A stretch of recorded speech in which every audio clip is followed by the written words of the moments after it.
Hello and welcome to the Night Owl Philanthropy podcast, What's Your Why? I'm your host, Dean Jones, and in this series I ask charity leaders and change makers to share their why, the purpose, experience and values that drive their work. Each episode goes beyond job titles and campaigns to uncover the real stories behind social impact leadership, exploring what it takes to stay resilient, purposeful and compassionate in a demanding sector. Today, I'm thrilled to bring you a conversation with a unique perspective. Michelle Benson, founder of Culture of Philanthropy, after more than 20 years leading fundraising and strategy at major charities like MenCap, the Children's Society and Young Enterprise, Michelle now works with CEOs, senior teams and boards to build genuine cultures of philanthropy, helping them be found by funders rather than endlessly chasing them. And she's joining me today all the way from Thailand, a first for the podcast. This episode offers a true 360-degree view of our sector. And I think it will be particularly useful for charity leaders and aspiring leaders.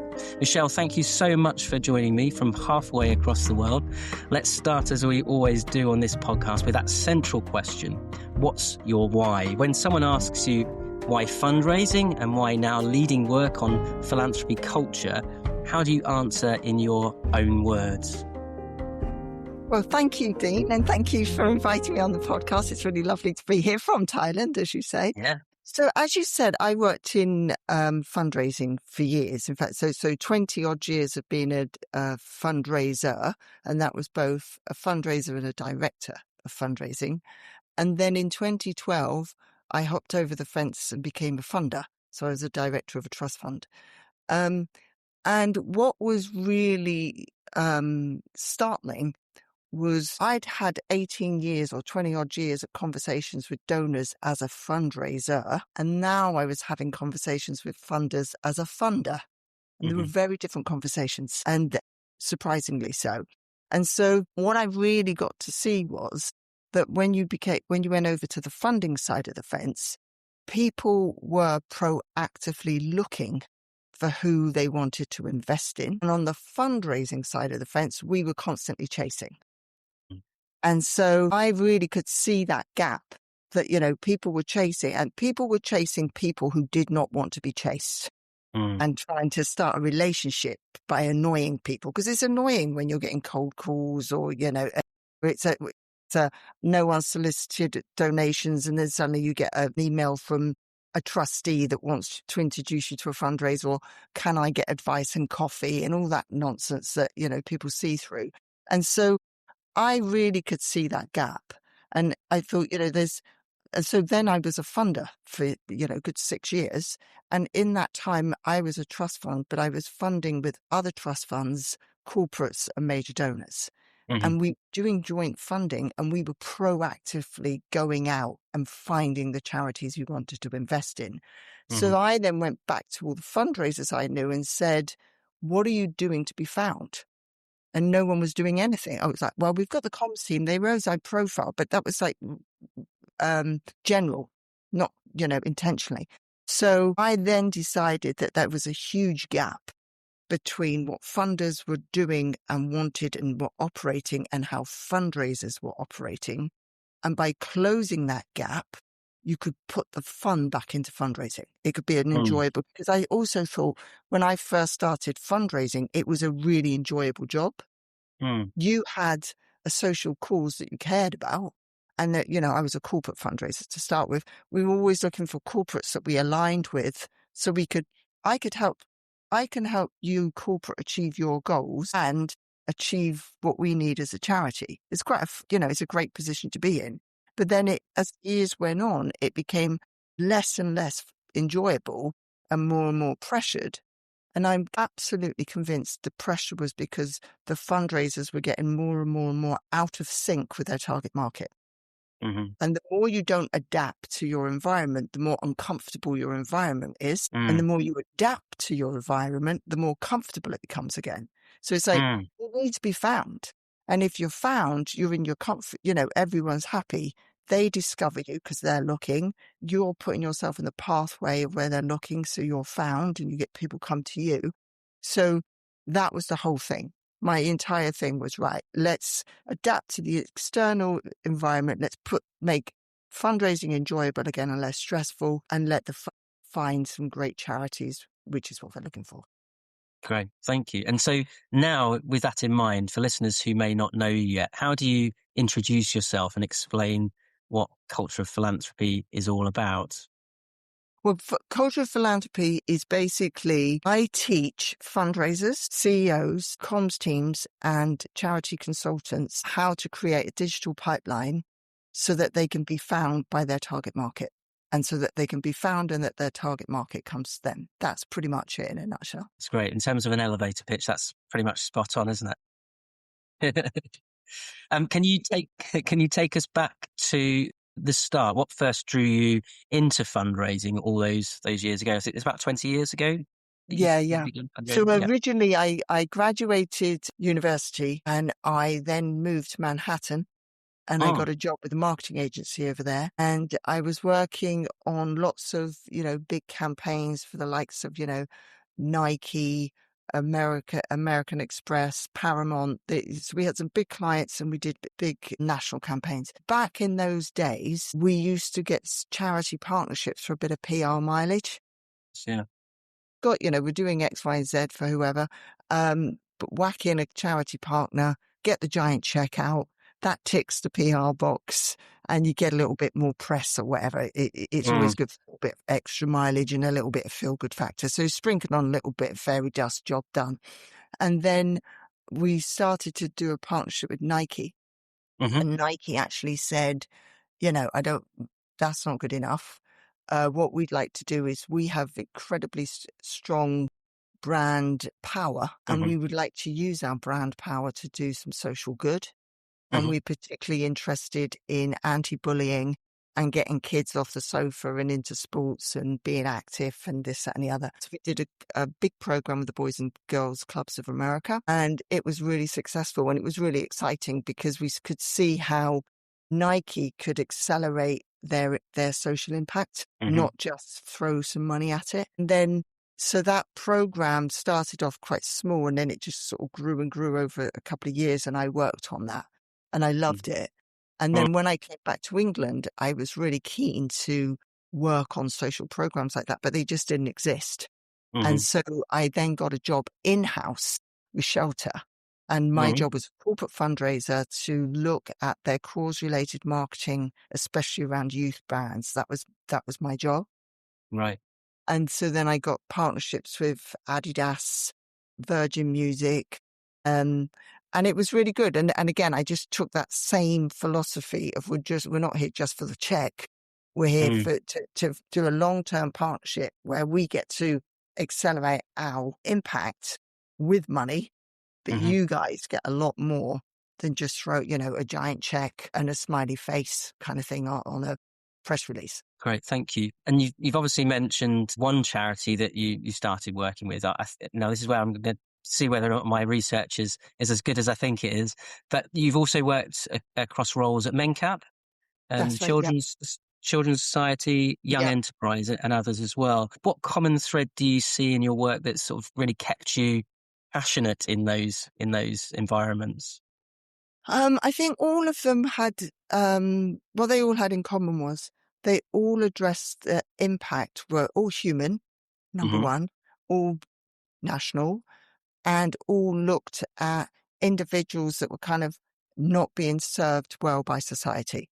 Were sort of slightly on the edge, and that bringing the people in to give them equal opportunity. Pretty much that was the common thread for all of those. Right, and you may have touched on this in your initial answer to the what is your why question. Was there a particular moment in your senior leadership career where you thought the way we're approaching fundraising needs to change fundamentally, or at least the people that you were working Not with, at or all. else? Not at all. Basically, when I was on the charity side of the fence, I thought this is what you do. Right. You're given a target, and it's down to the fundraising team to own that target. What I would do is, you say to me, you got to bring in an extra million. I will look at the different income streams. I Mm, would then allocate which income stream could bring in what money to meet that target. I would then say to the corporate team, right, let's make a list of corporates that we align with, or let's research major donors that we align with, and then let's go cold call. Mm. Let's just, let's put drink stews on. Let's put dinners on. Let's just cold call and ask for coffee and advice. Let's see if the trustees know anyone. And was it absolutely bloody difficult? Yes, it was. And was it a nightmare? Yes. And was everybody miserable? Yes. And did we have staff turnover? Yes. And did we ever do anything strategically? No. Did we ever think to go to the comms team and get the comms team to help raise profile? Not at all. We never really understood what the comms team were. They were raising profile, and we just figured they were doing their job, and they, clearly never really questioned it. So we just kept on banging our heads against the locked door and every door was locked. So our job was to pick the lock. We never really thought about, is there an alternative way? Not at all. It wasn't until I went on the funding side of the fence and actually became a funder that I saw how we were selecting charities, how we were finding charities, and how we were locking. If we locked the door and you tried to pick the lock, we put you on the shit list. Sorry to sort of, that's what happened. It's like, right, so everything you were doing, it's like the world does that. So it's blocked. So if I send you a cold email and I'm not in your contact list, I'm probably going to go to spam, or you don't know my name, so you're going to ignore me. Or you'll read it and go, oh, she's after money, whatever, and ignore me. I had a dinner a few weeks ago with a major donor, and he was saying, a couple of people keep calling me. Don't worry, I closed them down. Like, I don't know how they got my number, but I closed them down. Like, that's the attitude. Like, once you find someone and you choose to approach them is how people operate now. Great. Thank you. So we've talked about your fundraising leadership. Then we've talked about funding, being a funder, and then moving into becoming a founder of the organization you're here to talk about today, and sort of seeing that gap. So after years as a sort of a fundraising director and sitting on sort of senior teams, what made you step out to create Culture of Philanthropy? Well, basically in 2018, I decided, because I was saying, because I could really see the difference between how funders were funding versus how fundraising were fundraising. I then I started to look at some of the grantees that I was supporting, and I worked with a couple of them on how to be found. And said, let's turn let's stop paddling against the tide. Let's turn the boat round and go with the flow, basically. So I worked with them, and then that was really successful. So then I decided to create an online course. And the reason I did that was because I contacted quite a few fundraisers and said, would you be interested? Everybody was like, definitely. And then also I did some research and I spoke to quite a lot of little charities. And one of the things that people kept on saying to me was, training is really expensive because if you're in Cornwall, most of the training back then was in London. And so people had to drive, if you're like, I talked to Scottish and Cornish charities that were saying, we have to go to London. So I have to get the train, I have to get a hotel, I have to pay for the training. And then if it's not that good, that's a huge days out of the office. And it's a massive investment. So A, can I afford it? And B, when I do afford it, it feels risky. And so I thought, okay, well, if I can do an online course, then and I was on Zoom well before the pandemic. And one of the things I would say about Zoom before the pandemic, no one turned the camera off ever. It was glorious. So ultimately, I created an online course. And so it was a full strategy on how to set yourself up to be found by your target market. So that might be a funder, it might be a journalist, it might be partners, it could, it could be anyone. And that's where it started. Thank you. And when you were having providing that online training, was it as much questions to that audience, finding out how they're currently behaving, what they're currently doing? And if that was the case, what sort of trends were you picking up on that you perhaps were familiar to you from your own experience? Or things that just seemed to be, that's why it's not working, sort of thing? Yeah. So ultimately, in fact, the training is still the same today. Is that the core training I take people through is still the same today as it was at the beginning. It's iterated over time, but it's pretty much the core is. So the first thing I say to people is, right, what's your goal? And often I hear tactics.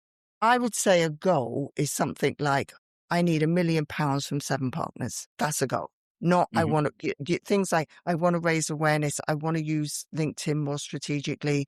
I want to get a better network. All of those, and those are tactics you use to achieve the goal. Achieve the goal. So that always starts off with what's your goal, and then it's me going, no, not good enough, not a smart goal, and then so we really refine that. Then I go on to, okay, if that's your goal, who's your target market? And then I take people through an exercise, which is not all donors are good.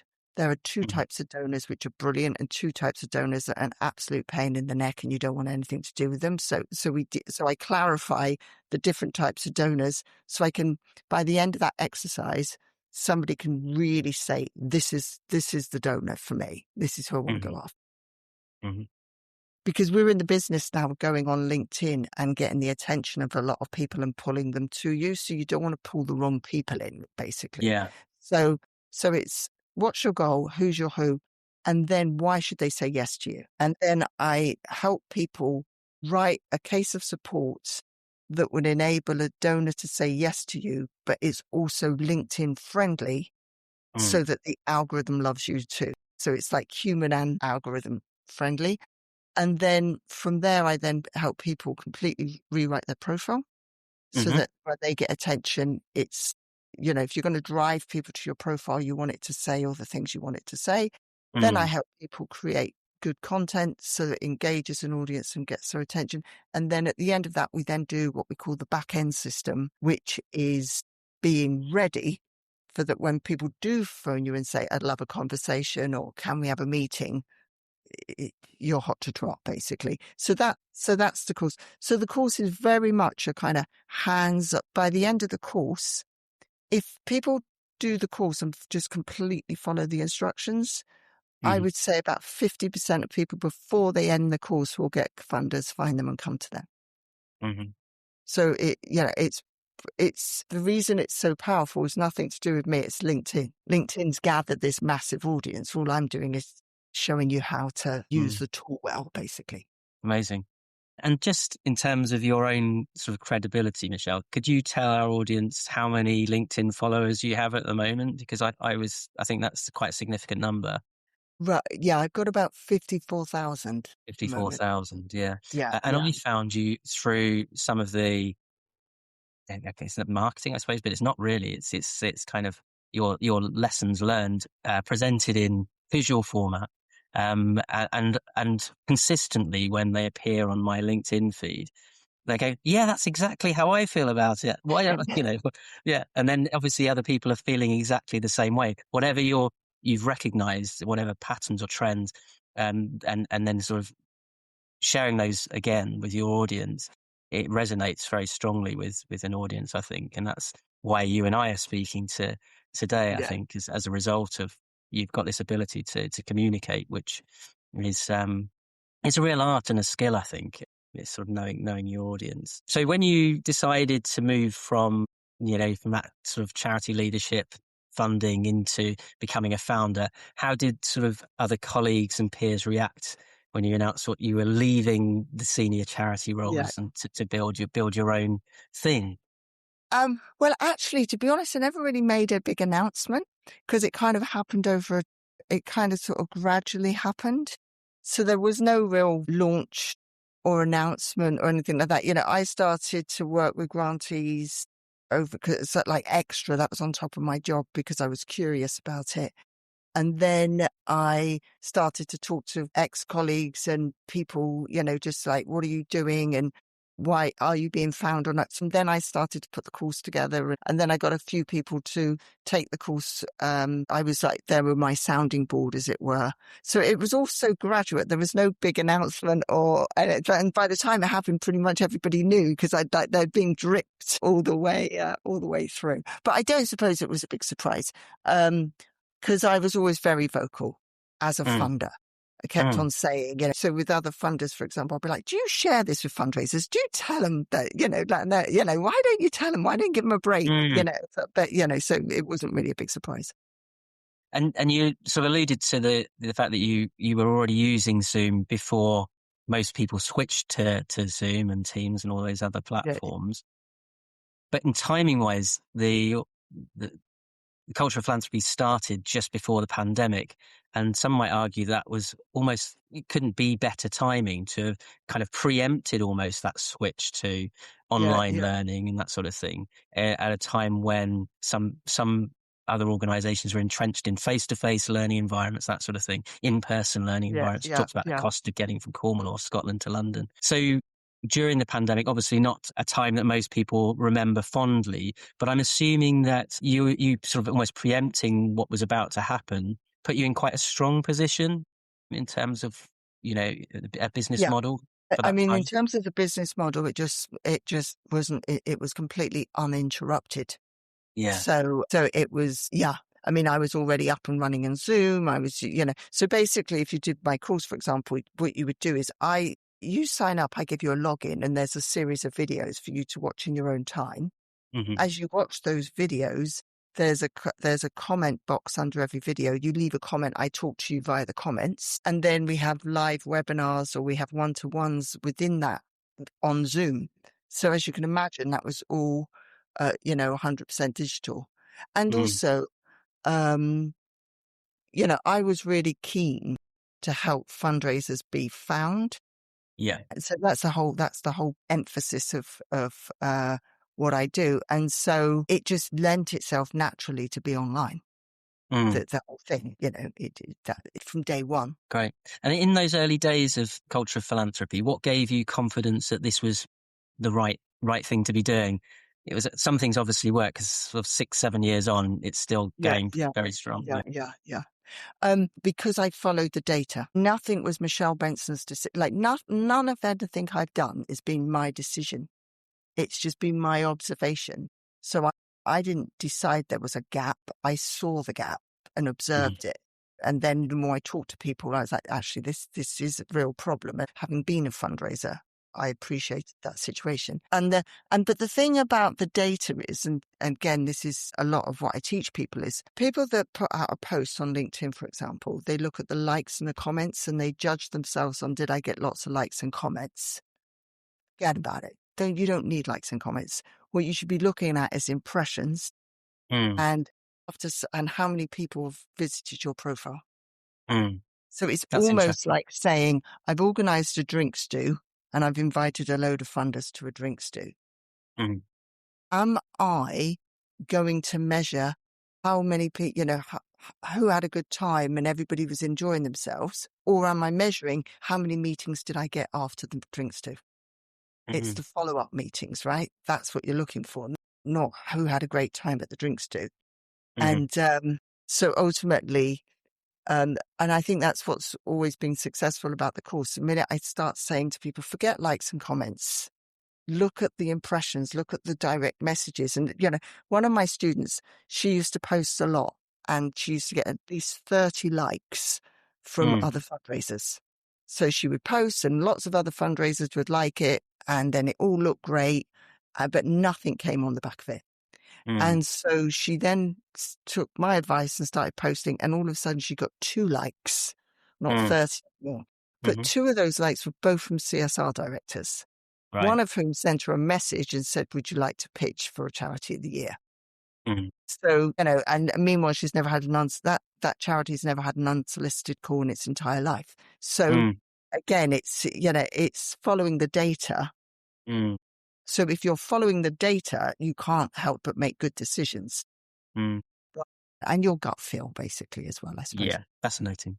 So for someone listening who's never come across your work before, now you're calling in from Thailand, and I think you're previously in Australia or going to Australia. Can you paint a picture of what a typical day looks like? Whether, I don't think you're necessarily working in person with people, or maybe you are in Thailand or Australia. I don't know.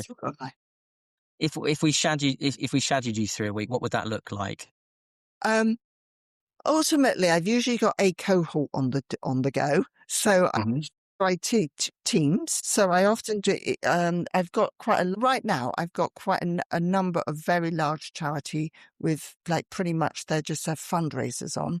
But I've also working with teams of really small charities where I've got their funder, their CEO, their comms, one of their trustees. And so that team is made up of pretty much like a cross section of the whole charities.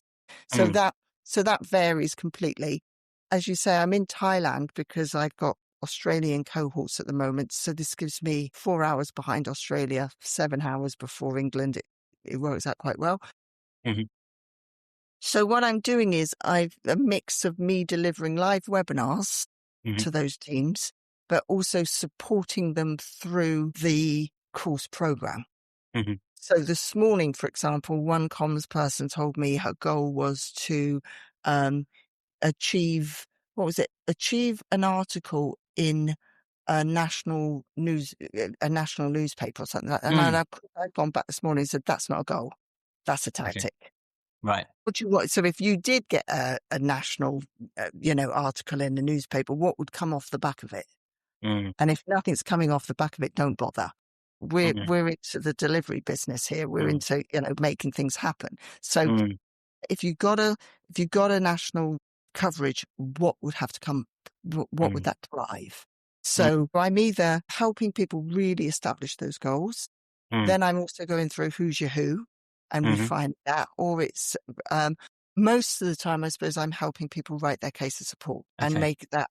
It's a case of support that is, if it's LinkedIn friendly, Mm. then it's Facebook friendly, TikTok friendly, Yeah. website friendly. It's everything friendly. So I always call Mm. it link. We just concentrate on LinkedIn. So I call it LinkedIn friendly. But actually, most people then use everything they use on this course. They'll stick on their website and stuff. Mm. So usually supporting people either via the comments section on a one-to-one or Mhm. jump on a webinar and doing group brainstorms. But it's pretty much going through that strategy. Mm. And then also this morning, actually, another thing that happened is one of my CEOs called this morning to say that she's got her third funder has now found her. Right. And she's tiny. She's pretty much a one-man band. So we joke because she's the CEO, but we call her the chief everything officer because Okay. she literally Yeah. is the chief everything officer. Yeah. So she's Yeah. quite happy to have, digital pipeline. I think every CEO should have their job title changed to the chief everything officer. Maybe that's not the case in every case. I think that's really interesting. So that being goal focused is about making your motivations authentic. Steering away from tactics and focusing on goals means that everything you're doing is oriented towards the outcome rather than the Yeah, next step. yeah. Yeah, that's Yeah, really interesting. because a lot of when you're a fundraiser, and I'm not knocking comms teams because I appreciate, I work with a lot of comms teams. I know the pressure they're under. I know the limitations they're under as well. But you can't have a comms team that says we're in the business of raising awareness, Mm. just constantly putting out posts and they put out a post and say to the staff, like the post, and all the staff like it and all the trustees. That's not raising awareness. That's an intranet, basically. But you can't have a comms team that says we're in the business of raising awareness. And then the fundraising team, every single call they make is cold Mm. and no one's ever heard of you. There's a gap Mm. there, right? Mm. You can't have that gap. And so we close that gap, basically. Mm-hmm. Yeah. You obviously talk about helping charities be found by funders, and you've talked about some of the things that you do to achieve that. What's one sort of practical shift you've seen make the biggest difference for organizations? But being found when it actually Mm. works. Mm. So if you are a fundraiser who is constantly trying to get hold, because I think the big thing is if you speak to the vast majority of fundraisers or CEOs or even consultants, and most of them, if I put them in front of a funder, they're Mm. fine. They know what to say. They know how to talk about their charity. They know how to answer questions. They know how to Mm. take things to the next step. They know all of that, right? What they Mhm. can't do is get in front of them people. Mm. That's the problem. It's like, put me in front of a funder, I'm absolutely fine. I just can't get in front of the bloody one. And I Mm. certainly can't get in front of them in enough numbers. Mm. And so the big shift is I help you get in front of funders that you can't get in front of other, because you can't cold call your way into Mm. those people. So if you put they're proactively looking, or their staff are looking. So you're just putting yourself in their pathway to be found so that they come to you. Now you have now you have a pipeline of people coming to you who are already they only come when they're interested as well. They don't come just for the sake of it. So they're Mm. usually at a stage where they're looking for that charity of the year, or they're looking at their next funding round, or Mm. whatever that is. Mm. But that shift of having people come to you rather Mm. than you constantly going to them Mm. is fundamental. That's the big one. You mentioned about other social media platforms, and if you can get your messaging right on LinkedIn, then it will tend to work across a number of other channels. And I always think back to the situation with BlackBerry and Apple phones, and think of social media platforms in similar terms. And you see new platforms emerging and taking over. They're the platforms to be on at any one time. TikTok is the place to be, whatever might be that kind of trend at the time. Do you see within your own work LinkedIn evolving to a point where it could either become a platform that becomes less useful because of the way it's evolved, or do you think that it's the place to be, or are there other platforms that we should have our eyes on just in case that BlackBerry Apple thing might happen in the future? Yeah. Mm. I think ultimately, this is where your intentional goal really comes. This is why I say, what's your goal? Who's your who? And Mm. why should they say yes? So what I always say to my students is, when you're on the course, we go through all the platforms, not just LinkedIn. Yeah. And what I do is I show you all the mission statements of the different platforms. Okay. So if you look at LinkedIn's mission statement, Mm. LinkedIn's mission statement is to connect the world's professionals so they're more productive and successful. Mm-hmm. Now, another way of looking at that is the algorithm's job description. Mm. So the algorithm wants to connect the world's professionals, which is why a digital pipeline is so beautiful, because I just said to you, if you cold call, you get no caller ID, switch to voicemail. If you cold email, you're not in the contacts, you go to spam. Mm-hmm. Social media platforms actually want to connect you. Mm-hmm. So it's to connect the world's professionals. So that means when it says the world's professionals, another way of saying that is people at work. Mm-hmm. To make them more productive and successful. So you go, right, which donors are at work? CSR, HR, marketing, wealth advisors, family offices, trust grant managers, foundation directors, legacy solicitors. These people are all at work, which means LinkedIn is great for you. Mm-hmm. Now, if you said, I want to raise money from young students, well, they're not really on LinkedIn.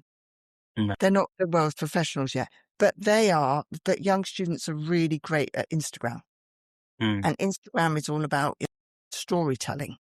Mm-hmm. So it's visual storytelling, basically. Who's got the best stories? I think Charities are pretty good when it comes to stories, right? We've got really great stories. So that's why if you were after young people, I'd say go to Instagram, make sure it's really visual storytelling. That's what you want to be. Mm-hmm. Or you want to go to TikTok. TikTok's mission statement is to be joyful and creative. So don't go on TikTok and not be joyful and creative, because the algorithm, it's programmed to be joyful and creative. So if you look at the mission statements, which you can Google Google TikTok's mission statement, it takes you all of 3 seconds. Google will bring it up in, in under 10 seconds you've arrived. It will tell you the audience, and it will tell you what you need to do to get on it. Facebook is all about community. It's building community. And so again, building community, connecting communities. Again, it's connecting. It's always connecting. So if I'm a community fundraiser, or I'm doing marathon places or challenge events, or, Ironman or anything like that, bam, Facebook is my natural home. And if you said, well, I've got people doing that who are bankers, when they're on LinkedIn, they've got their work head on. They're at work. When they're on Facebook, they're on the sofa in their pajamas kind of thing. That's when you can have a conversation about doing Ironman or whatever. So it's you've got the same people on different platforms, but they're in a different mentality. So when do you want to tune into them? When do you want that conversation? And so you probably want your community people when they're not at work. You don't call them at work, you call them after work, right? That's a, and or if I was organizing a work team of marathon places and I got my company is match funding and my comms team are doing all the PR around it, that's LinkedIn. That's when I'm at work. So you just, look at the platform mission statements. That is the mindset of the individual. And it's also the algorithm, what the algorithm loves and what it's going to favor and what it's going to spread for you. And all that makes so much sense when you explain it in the way you have. So thank you very much for that. No worries. When you thought of the name culture of philanthropy and you use that phrase, what would you say a healthy culture actually looks and sounds and feels like in practice for charitable organizations, I suppose? I think it would be, if you have a culture of philanthropy, you have recognized that every single charity is made up of two halves.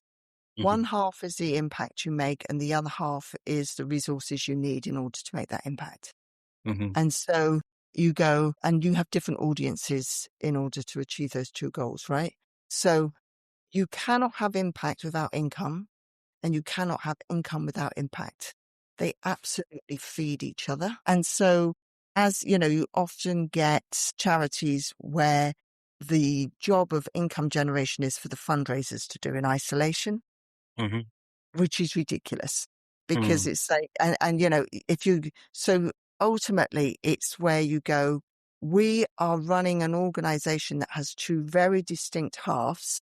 And if we keep the finances healthy and the impact effective, they feed each other and we will have a very high functioning, great organization. If we have an organization where we go, well, we're really good at impact, but we're the best kept secret in the sector. We can't raise money for, if our life depended on it.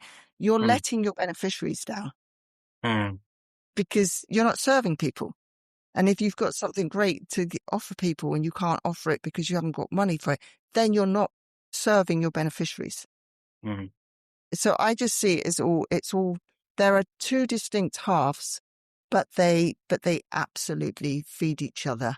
And I think it's often seen as the board and the leadership and everybody else leans towards the income impact side, and the income is just left to one person or one department, which is, it's not that, basically. And obviously, having lived it yourself, which you have, what are the biggest pressures that you see CEOs and fundraising directors under right now? Because it is a very competitive environment, from my own experience, and you will have seen that change over a period of time in your own experience. What would you say are the biggest pressures at the moment? I think the biggest pressure are unrealistic targets in unrealistic timeframes.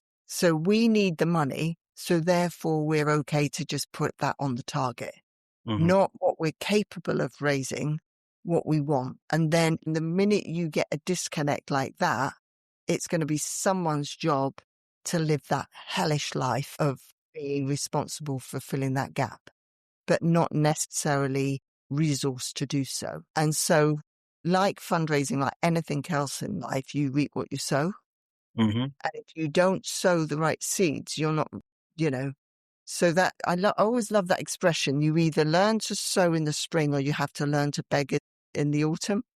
Like that. And it's like, and that I see is the turnover of fundraisers. Because I see the fundraising job as two different jobs. So you see a job ad for a fundraiser and they look identical, but they never are. One of them is, we need a fundraiser to come in and rescue us from our financial woes. We're looking for a superhero. We'd like you to come in and land and miraculously erase all the things that we haven't done. So we haven't really measured our impact. We don't really know how much things cost. We don't really have a track record. We don't have a network. We haven't done any of those things. But you're the superhero that's going to land, just rescue everyone. So that's job number one. You know why I'm laughing and smiling? Because all of that, it does resonate, doesn't it? You must get that response from so many people. Job number two is we're looking for somebody to come in and really help us build up a sustainable income base. Mm-hmm. And so we're looking for someone to come in and go, right, what are our best income streams? Why would those income streams suit us? What sort of investment do we have to put in? What sort of timeline are we looking at? So, let's look at this strategically and let's align ourselves with the external world so that we can do a great job. And then the more we bring the money in, the more we feed the impact, the more impact we make, the more impact then comes back and helps us raise more money. So, that is your kind of builder. So it's either the job descriptions all read the same. It's just when you get in there, you think, oh, bloody hell, I'm either a hero or a builder. If you're a builder, you've got a great job. You're going to love your job and it's going to be absolutely wicked.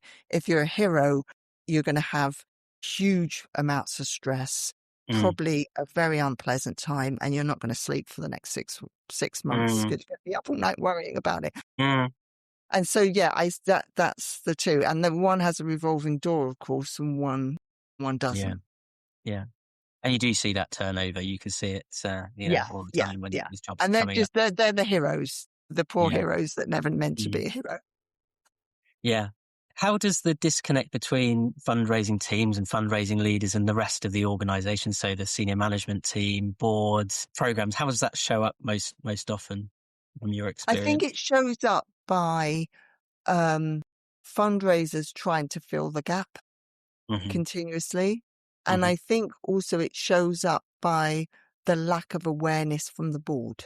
So, for example, when a board pack comes along, usually the board pack says, what's in the bank so far? What's the target and what's the variance?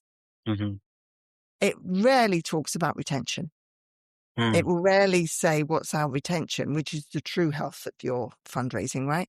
And so definitely. ultimately, the board always just assume fundraisers spend their life fundraising and they've got everything they need. And meanwhile, most fundraisers are being sucked into internal meetings, have got the reply all emails that they're trying to get through every day, are chasing, trying to get a project visit, are trying to get the impact stats, are trying to get... I worked as a fundraising director for 8 months without a budget. They inflated the target massively. I didn't have a budget. The board were never really aware the fact that we didn't know what anything costs. And as a fundraising director, I didn't really want to put the finance team under the bus in board meetings, so we all covered up for it. The impact measurement was not really there. And actually, some of the impact was questionable. That was never discussed at board meetings either, because you don't want to put your colleagues under the bus. So I think the board are usually quite disconnected from what's really going on. And what's really going on is people don't have the information they need, are spending a lot.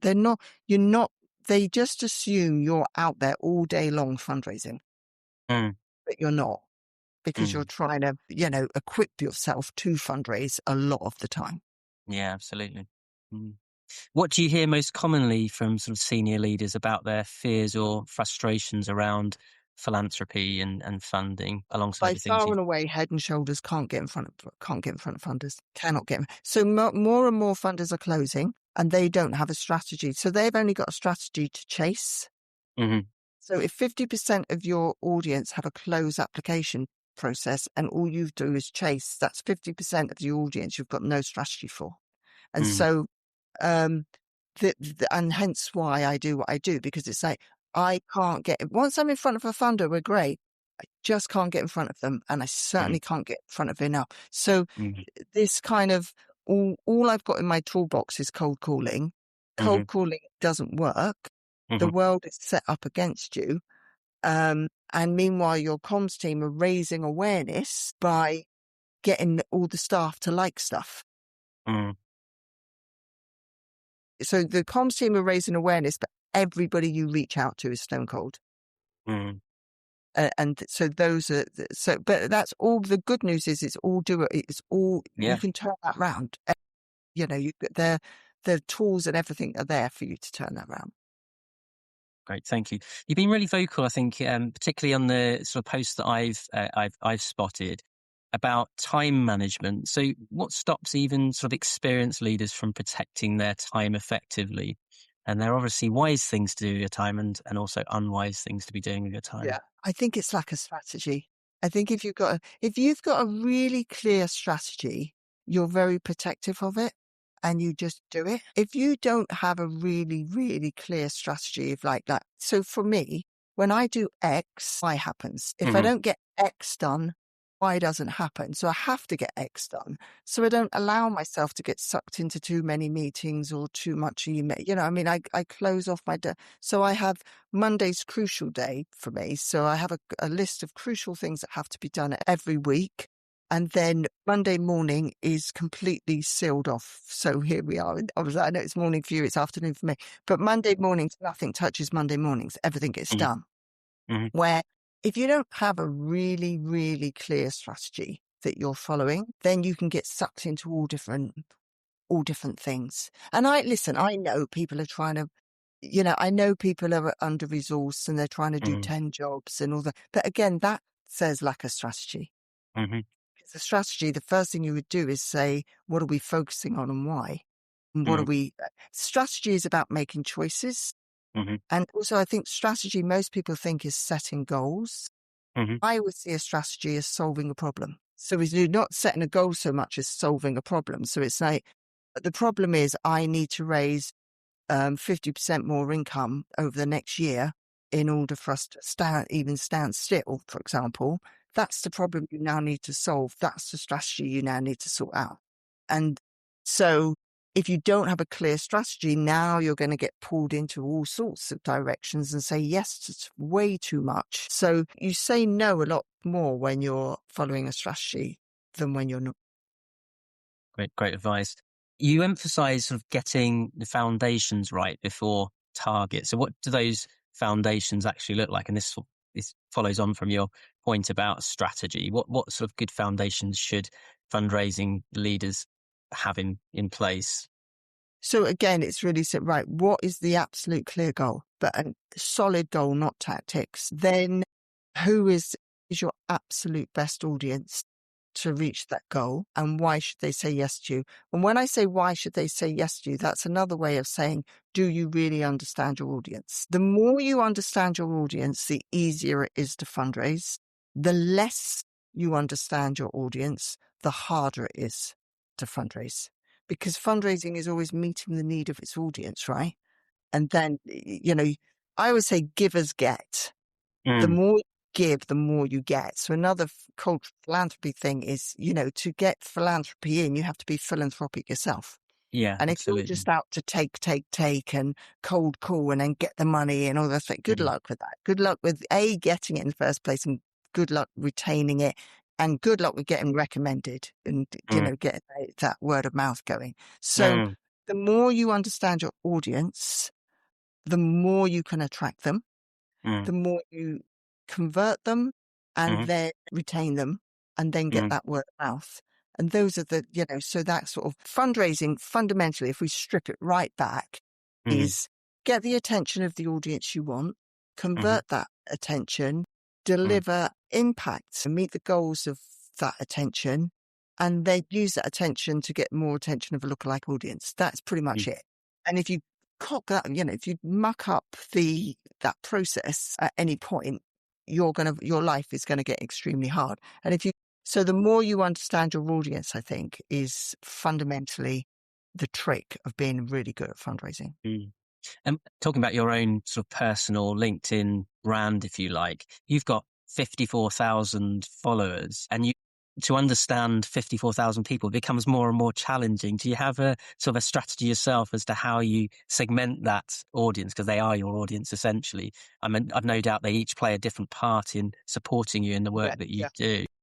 What sort of strategy? And that sounds quite cold, but I think it's more about managing relationships, isn't it? And you do that with a friendship group. You want to make sure you give everybody your time and balance that out properly. Exactly. The 54,000 people are very similar. They're not. If it was a much, much broader audience, I'd probably have 200,000 followers.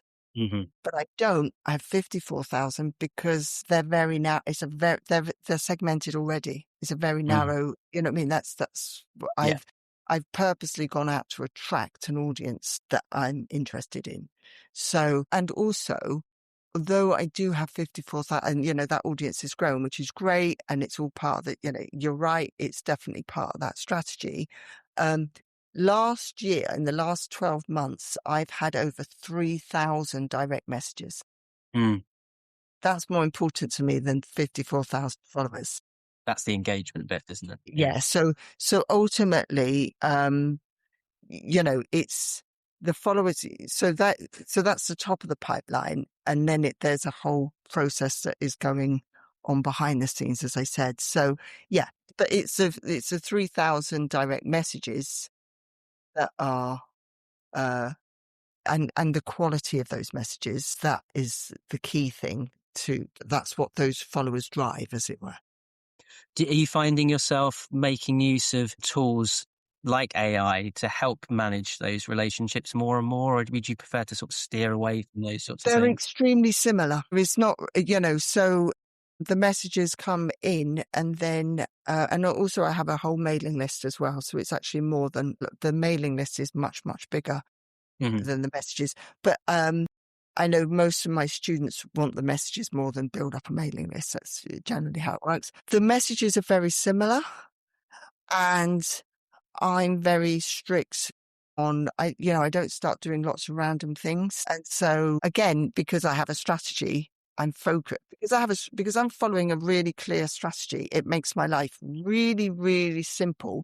I do Mm-hmm. X, Y happens, then Y happens, I do that, and then that happens. And it's like, so it's a lovely, lovely, easy process that becomes really enjoyable, Mm, because it's lovely when you do something and you go, oh, that, and then that happened. Oh, right. And then do that and that. It's enjoyable, and definitely.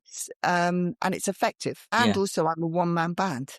So Yeah. that's the other thing that I've managed all this time as it's grown. I've still stayed one person, which has been a Mm, very intentional on my mm, behalf. mm-hmm, And I think when I'm teaching really tiny charities, mm-hmm, so again, if I can do this as a one person, I always say to my students, no one's smaller than me. Because they always say, oh, I'm really tiny. Da, da, da. Yeah, but you're not mm, smaller than me. mm. So, if I can do this, you definitely can. Yeah, great. We're sort of almost touching on that subject of impact and and being able to see how your interventions have improved situations or even your own situation. Can you share, if you're happy to, an anonymized example of a CEO or team whose LinkedIn approach changed dramatically as a result of your interventions, and what happened next, if you're able to share that? Yeah. So, well, the vast majority of if you do the work, it works. Obviously, if you just turn up, watch a load of videos and do nothing, nothing's going to happen. But if you do the work, it works. So ultimately, a typical thing is people follow the process, and then they either start posting or commenting, so they get their visibility up in the newsfeed. Not everybody posts. One of my students doesn't post at all, but she's got 8 new corporate partners just by commenting, which is great. And she is a massive introvert. So that's why she Mm, doesn't post, because mm. It's very I'm common, isn't determined it? she's going to post. Mm, I'm still working on her. You never know. After all this time, she might. But yeah, so the typical thing is people then start getting, people come to them. And then one arts charity got their biggest sponsor ever because they were found on LinkedIn. That person mm, came to them. Then obviously they got that relationship. Now, obviously and again, like my other corporate fundraiser, it wasn't magic just because someone came to them. Obviously they then have to did do their some work. thing Yeah. to convert that. They kicked in, as their fundraising kicked in. That had nothing to do with me. Ultimately, yeah, I think so many stories of people actually being funders coming to them. And Mm, it's such a wonderful thing to then be able mm, to write back to some. So another one got a foundation come to them who wanted a project visit. So a foundation calling going, can I come and can I have a project visit, please? And can I bring 2 of the trustees, is a really lovely way to start a relationship rather than just trying to cold call one. But I guess one of my favorites is when I was a fundraiser, on our list, we had a major donor on our list of who we wanted to contact. but he was like major philanthropist. And so it was decided that the CEO would front that relationship. So only the CEO was allowed to email or talk to this chap or have the meeting and, this, that, and the other. Anyway, so that was that. And it took I think it took us like 18 months just to get her in front of him after a lot of trying and a lot of trying to get introductions and all the normal stuff. He was fairly top level. Anyway, 18 months later, we got our CEO in front of this bloke. One of my students did a post and then emailed me to say, I did a post and this bloke has contacted me. I'm going to go back to him. Just wondered if you know him. And it was him. Right. It was him. And I just thought, isn't that hilarious? 18 months of us trying to only the CEO. Meanwhile, one post later, he called her and said, would you mind having a Zoom? Yeah. And luck or judgment, judgment by the sounds of it, I think, isn't it? It's strategy. Oh, definitely. Yeah. We had done the whole thing. We had written her. So we'd written her, right, what's your goal? Who's your who? Do the case of support, rewrite the entire profile, change the news feed, build up the audience. We did the whole thing. You talked about working with CEOs. So how do you handle situations where you get a sense that there's a gap between what the CEO wants from fundraising and what's sort of realistic from the fundraiser's perspective? And that will come through the conversations you have in your online workshops, I imagine.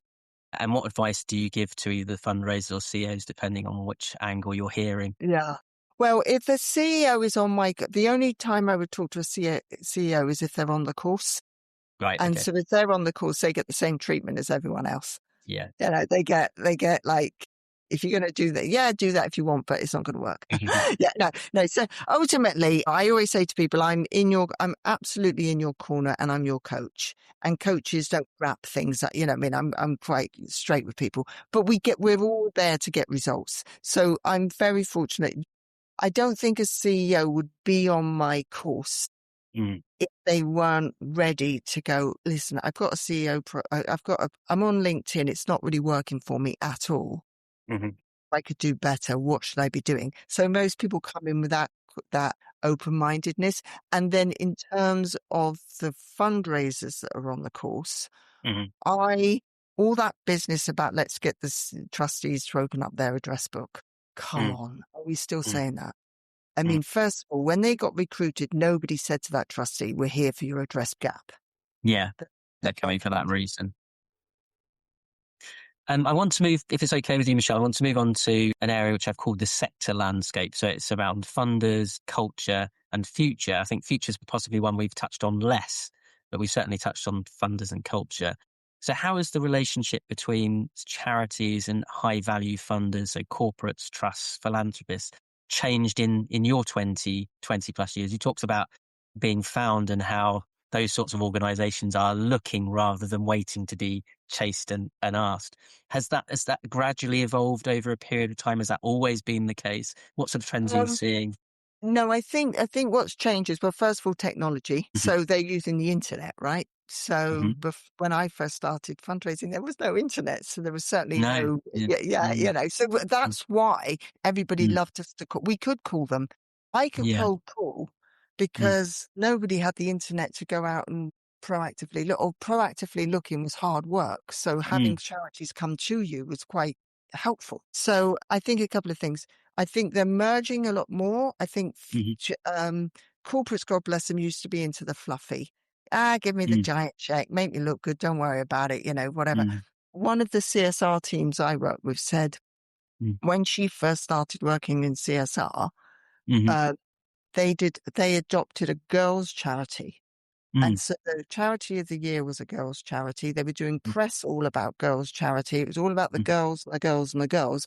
Meanwhile, they didn't have a single woman on the board, and they had a bloody great pay gap in the finance department. But they were all about girls. Well, you can't really do that anymore, right? But you could do that back then. So the fluff doesn't cut anymore. And so I think corporates are very much looking at what's coming over the horizon and how we prepare our organizations so that we're future proof and what our values and all that good stuff. So that has been quite a big change for CSR and ESG, and they're much more on the strategic table than they used to be. The CSR guy said to me, what used to happen was you would come up with something for CSR, and then when it got serious, the kids were sent to bed and the grown-ups came in. So you would be doing something, and then all of a sudden you get sent to bed and HR or procurement would come in, whatever. So, but it's much more strategic now. Trust funds have always been about impact and always about what causes get less sympathy with the general public. We'll step to that. So trust funds have always been like that. And I think corporates are getting closer to that.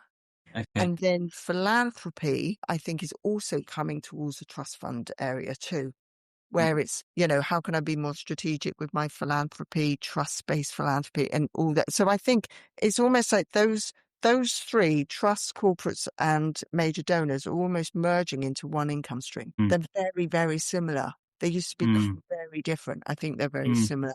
And I think they are getting more and more closed because you can't, you open up an application form and you've got 5 million to give away. You get 900 million pounds worth of applications. Yeah. That is a huge waste of time for the charities that you can't fund. You don't feel good about that when you can only fund 4% of what's coming through the door. It doesn't make you feel great. No. And you also have to staff it. Yeah. So it's completely not necessary if you proactively go out and look. So I think that's just more and more people are getting closed. Still on the same theme, looking at sort of fundraising culture across our sector, what worries you most about the trends that you're seeing? I think it could be going like that. Yeah. Obviously, the departure of fundraisers, I think it used to be a really fun job, and I think it's getting more and more and more stressful. That's worrying. And what gives you most hope? Technology. I think, I know everybody, I'm not necessarily AI. I think it will give us a huge boost if used correctly, not to take, use it as an assistant, use it as a research partner. Someone listening who wants to build a career in philanthropy leadership, where would you say they should? As in terms of being a fundraiser, you mean? Yeah, I think so. Yeah. Ultimately, I think you start with the cause that you really care about, because you're going to live and breathe that, and that's going to be your product, as it were. So I think you definitely got to be passionate about the causes that you are representing. That's number one. And then number two, make sure that the charity that you hitch your wagon to is actually got great impact, because there are a lot of charity, just because you're a charity doesn't make you fantastic. And, there's a lot of charities out there that are in the business of keeping their staff employed more than being impactful for their beneficiaries. And it becomes, that's the problem when your model really stagnates. And now it's all about, the classic one for me is we are a charity and we've chased the money. So we've chased the big checks, and in order to get the big check, we reinvented ourselves. And then we chased another big check and we reinvented ourselves, and then another big check and we reinvented it. So we've kind of lost ourselves in this process. And now we've got these massive, great projects that we have. The funder is long gone because it was a 3-year partnership or 5-year partnership or whatever. But we're left with this big, expensive project. I call these like the cuckoo in the nest. And now we've got quite a few of them, or even just one of them. And now we're in the business of just keeping the project alive. And it was never a great project because it came from the funder. It didn't come from the individual, like the people you serve. And that's when charities really start going into that. We've got a lot of staff. We've got a lot of expenses. We've got to cover these. Our impact's not that great. And that is that's the terrible cycle that you don't want to be in. Whereas if you're really new to fundraising, I would absolutely, if you can, do a project visit before you actually agree to a job. If it's possible, you should do that. Definitely believe in the cause and really never just read the website, always read the annual report. Read 3 annual reports. because that's going to tell you what's really going on in that charity. And if you see like a big deficit that's just going on and on and on and on, it's probably not the greatest charity to start with. But also if you just see, if there's a sense of, oh, fundraising's really hard, it's really tough out there, that's because you've reinvented yourself so often. You're now stagnating and you're in the business of keeping your staff employed. That's what you want to avoid. That's that hero bit. You want to be a builder, not a hero. Yeah. I'm sure there's so much of that advice that's going to resonate with people. It certainly resonated with me. Thinking about what you do from a global perspective and your personal why, which we obviously touched on right at the very beginning, you're obviously speaking to me from Thailand today. You're moving between Australia and Thailand, or at least in terms of the virtual work that you're doing that for good reason. How is seeing sort of different cultures and contexts shaped your thinking about philanthropy? Is what you're talking about and seeing in the UK the same as what you're seeing in Australia, or are there differences? I honestly think it's pretty much the same recurring theme over and over and over. And that is, we haven't sowed very well, but we want to reap. Yeah. We haven't got a network, but we expect our fundraisers to go out to a cold world and magic up connections. And we want to fundraise on a very, very tight timeline, which creates pressure and also creates probably some of the bad. If we're going to see any bad fundraising tactics, like let's just spam a load of people or ambush ask people, and that's the time pressure, right? You're under pressure to turn things around quickly. But I know, to answer your question though, so I've now taught people in over 32 countries. And in 32 countries, the same strategy is needed. It's worked, it's gone down well for the same reasons. And as I say, so I just see the same problems over and over. And those countries have been from, all over the States, Cambodia. It's just the same thing that I see reoccurring. Great, thank you for that. What does your own why look like now compared to when you were running sort of major fundraising? Do you think it's shifted? Can you take yourself back? I think it's still. I think really, ultimately, if you pull it all back, it's like I still think that fundraising can be an absolutely brilliant job. I really do. I just think there's so much about it that is absolutely brilliant. And if you can if you can solve the issues, as I say, and it becomes quite joyful, it can be and that's it. It's like make fundraising joyful again. Michelle, thank you so much for such a rich and practical and honest conversation, and for joining me from Thailand. You've given charity leaders, fundraisers and boards, I think, a genuine roadmap for building cultures where philanthropy can thrive, not through pressure and chasing, but through solid foundations, clear strategy and a mutual understanding, I think. You've also shared rare insight into what it feels like to move from leading major fundraising departments to shaping change at the highest level, and how global perspectives continue to influence your thinking, which is really, really great messaging from Thailand. This really is, I think, the 360-degree sector view that we've been building towards over the last 6 months. So to everyone listening, whether you're a CEO, a fundraising director, a board member or an aspiring leader, I hope this episode has given you fresh ways to think about your own organisation's culture and foundations. And if you found this conversation useful, please like, follow, share and subscribe to the Night Owl Philanthropy podcast, What's Your Why, on your usual platform, and share it with someone who needs to hear it. So until next time, please do take care. And Michelle, once again, thank you so much for your time. I really appreciate it. Thank you.